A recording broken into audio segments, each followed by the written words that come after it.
Car घेतेवेळी आपण एक अशी चूक करतो जी आपल्याला कारची डिलिव्हरी झाल्यानंतर चूक लक्षात येते, त्यावेळेस वेळ निघून गेलेली असते। ही चूक तुमची होऊ नये म्हणून हा व्हिडिओ संपूर्ण बघा आणि आपल्याला 1.5 लाखांचा टप्पा पूर्ण करायचा फॉलोअर्सचा, म्हणून फॉलो नक्की करा। आपण काय करतो, गाडी घ्यायची असेल तर सगळ्यात पहिल्यांदा YouTube वरती रिव्ह्यू बघतो, गाडीचे फीचर्स बघतो, ग्राहक काय म्हणतात ते आपण जाणून घेतो आणि नंतर एखादा शोरूम सिलेक्ट करतो आणि त्यानंतर तिथे जाऊन टेस्ट राईड घेतो। आपल्याला ती गाडी भन्नाट वाटते, जबरदस्त वाटते आणि आपण गाडी बुक करून टाकतो।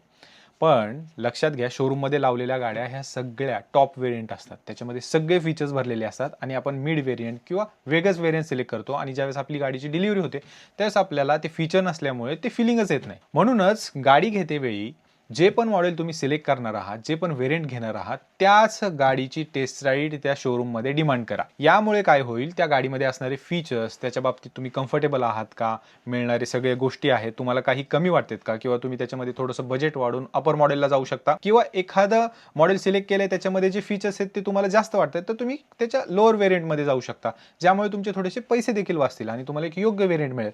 म्हणूनच टेस्ट राईड घेताना नेहमी जे व्हेरियंट घ्यायचे त्याच व्हेरियंटचे घ्या। बाकी हा व्हिडिओ जास्तीत जास्त शेअर करा त्या लोकांपर्यंत जे आता नवीन कार घेणार आहेत। बाकी अशाच व्हिडिओसाठी लक्षात ठेवा ऑटो हेल्पर मराठी।